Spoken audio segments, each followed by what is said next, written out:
Il est 20h30 à Jaffa, 19h30 à Paris. Rebonsoir. La der pour François Hollande. Dernière bataille avant réélection ou déroute en 2017. Elle se joue sur le terrain économique contre un fléau nommé chômage. Le chef de l'État avait eu le mérite de l'honnêteté. Si la courbe ne s'inverse pas, avait-il dit, je ne me présenterai pas. Il a donc mis 2 milliards d'euros sur la table pour pouvoir l'inverser, donc se présenter. Julia Ganassia.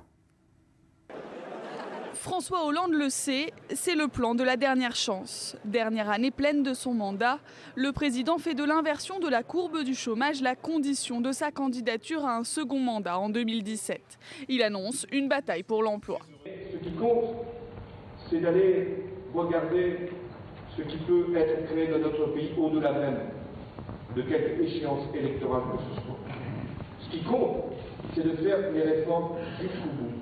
3 mesures phares pour mettre ce plan d'urgence en marche, 500 000 formations supplémentaires pour les chômeurs, une aide à l'embauche pour les très petites et moyennes entreprises et des mesures en faveur de l'apprentissage. Ce plan d'urgence a un coût, plus de 2 milliards d'euros, dont 1 milliard consacré à la formation de 500 000 chômeurs, des dépenses qui seront compensées intégralement par des économies selon le chef de l'État. Pour que les chômeurs formés et les apprentis augmentent leurs chances de trouver du travail, de nouvelles mesures sont prises afin de soutenir l'emploi dans les PME. Toute entreprise de moins de 250 salariés qui recrutera un jeune ou un demandeur d'emploi, c'est-à-dire un salarié, payé entre 1 et 1,3 fois le SMIC, en CDI ou en CDD de 6 mois et plus, se verra verser une prime de 2 000 € par an. Face à l'inquiétude des Français et après de nombreuses promesses, le temps presse pour François Hollande. Le président avait promis que la courbe du chômage s'inverserait avant fin 2013. 650 000 chômeurs supplémentaires se sont inscrits à l'Agence nationale Pôle emploi depuis son élection en 2012. David Neyman, bonsoir. Vous êtes bien informé. La semaine dernière, à la même heure, ici même, vous nous indiquiez la bonne piste, la formation.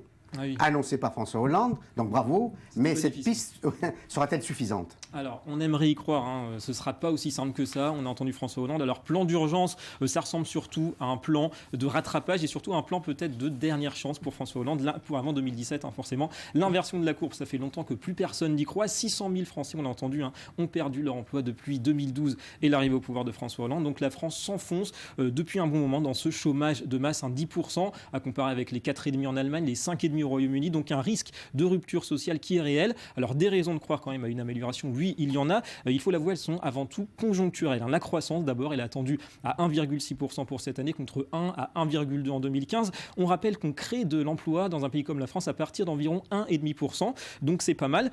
Tout cela est soutenu par la fameuse combinaison qu'on connaît très bien, un faible taux d'intérêt, faiblesse de l'euro, chute des cours des matières premières, dont la France bénéficie, donc de ces 3 éléments. Alors quelle place, vous me direz, dans tout cela pour l'action du gouvernement? Eh bien, un coup de pouce d'abord budgétaire, puisqu'on parle de 2 milliards d'euros pour ce plan de relance, ce plan d'urgence en faveur de l'emploi. Donc un peu de dépenses publiques pour un petit peu saupoudrer le mouvement, pour accompagner le mouvement, mais cela ne suffira pas. Ce ne sont pas de vraies réformes structurelles. Il faudra des réponses plus fortes aux vrais problèmes de la France, qui sont problèmes de coût du travail. Le SMIC est le 2e plus élevé en Europe après le Luxembourg, donc c'est un vrai frein à l'embauche. Problème de complexité du contrat de travail qui a été identifié par François Hollande et avant lui par Emmanuel Macron avec la réforme qui reste à valider des prud'hommes. Et puis problème, on y vient, de la formation. C'est vrai que 500 000 formations viennent d'être annoncées pour 1 milliard d'euros. Il faudra vérifier que ça sert à autre chose que de changer de catégorie des chômeurs pour faire baisser les statistiques pendant quelques mois. Donc en tout cas, François Hollande semble vouloir donner quelques outils au secteur privé. Il sait qu'il n'a pas toutes les clés entre ses mains. Merci David.